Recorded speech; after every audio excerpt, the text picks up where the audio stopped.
A whole 2 days after the Regulatory Standards Bill passed into law, and Winston Peters has vowed to get rid of it if re-elected next year. This is an ACT Party bill that was part of their coalition agreement with National. Of course, Seymour has hit back to Peters' declaration suggesting he's looking to jump ship to a Labour coalition in 2026. Is it taking a mickey of the coalition commitments to 2 days later say you're going to repeal it? That's your interpretation. No, I'm making it very clear where we stand. We believe in the fundamental principles of democracy and the paramountcy of Parliament, not an unelected committee. Does it reflect Cabinet's collective responsibility for you all of a sudden to be saying that you're going to repeal a piece of legislation you just supported?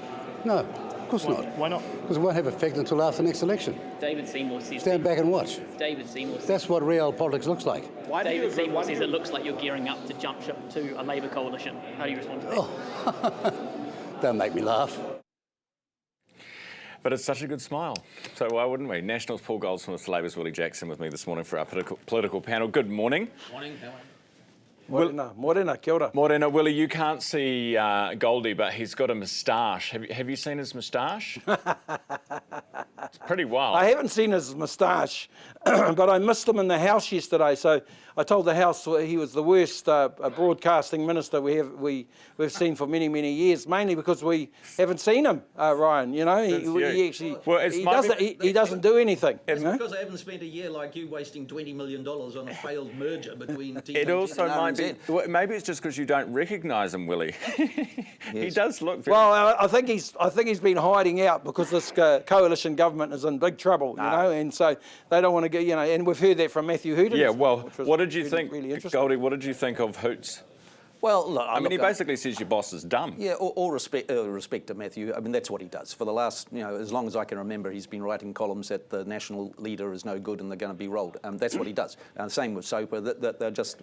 that they seem to have they're stuck on the same record. Who, Barry Soper? Yeah, and Matthew Hooten. But look, all I'd say is, I mean, he said that there's a prospect of a government coming back with a small majority of 1 or 2.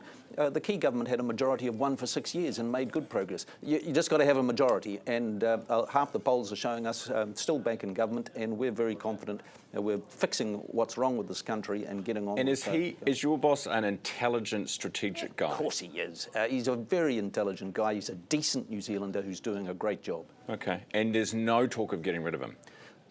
Look, amongst the chatterati and amongst the columnists and amongst the people with short attention spans who always want some excitement, there's chatter. But in the caucus, we're very focused on doing the job, and there's no nonsense. In the caucus, none of your colleagues have ever messaged you or spoken to you about potentially replacing Luxon? Absolutely none.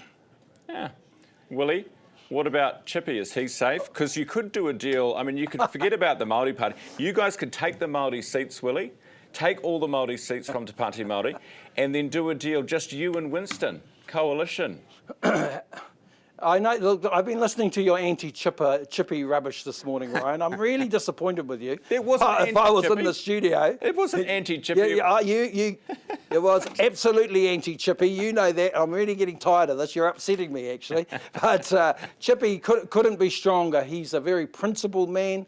We back him 100%. He's going so well, despite mongrels like yourself and Hoskins and all the others getting stuck into Willie, him all the time. Okay, a principled man. Yeah, no, I like Chippy too, but Winston doesn't. So if it came down to it, this was the point I was making, Willie, and you would agree with this, that Chippy is a party man first. So if it came down to it and there was a chance to go on the Treasury benches and get off the opposition ones, he would happily fall on his sword so that someone else can come in and do the deal with Winston.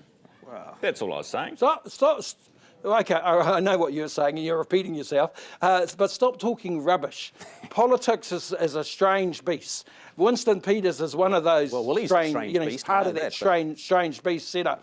Here's the reality. Winston can do a deal with anyone. He can do a deal with the devil. He did a deal with David Seymour. He did a deal with Jim Bolger after Jim Bolger kicked him out of the National Party. So don't talk about this rubbish of him not being able to work with Chippy. Of course he can work with Chippy. But I I know said he that, won't.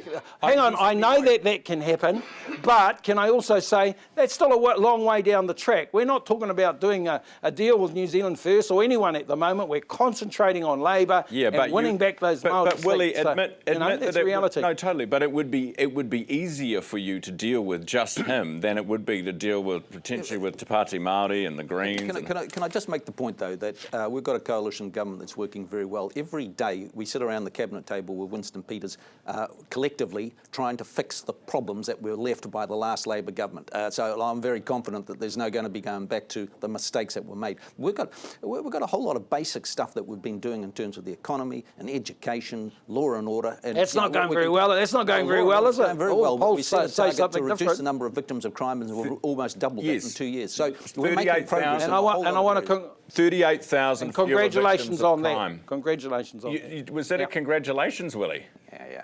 Absolutely. I mean, but New yeah, Zealanders you know, I feel mean, there's a safe. couple of things What's Goldie's worked? done well, and he's done some good work in that area. What's he done well? What's worked, Willie?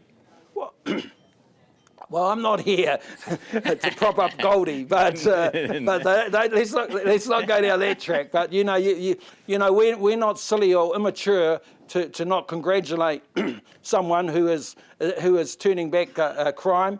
He's made some inroads into the gangs. I'll stand up and congratulate Goldie now. At the same time, I'll tell him he's the worst broadcasting minister we've ever had, and this government is making mistakes everywhere. Willie, He was reaching the spirit of bipartisanship. And, you know, I mean, just this week, actually, because you hear a lot of stuff, we passed a bill which criminalised stalking with the support of the whole of the House. That was something that was something that people have been talking about for years. Labor actually never got round to it. We've actually delivered it. And so, you know, we're a government that just gets on with the stuff and delivers. All right. And I'm very confident that we're fixing the things that are broken, and we're going to make the country a better place next year. Goldie, what do you put it down Ryan, to?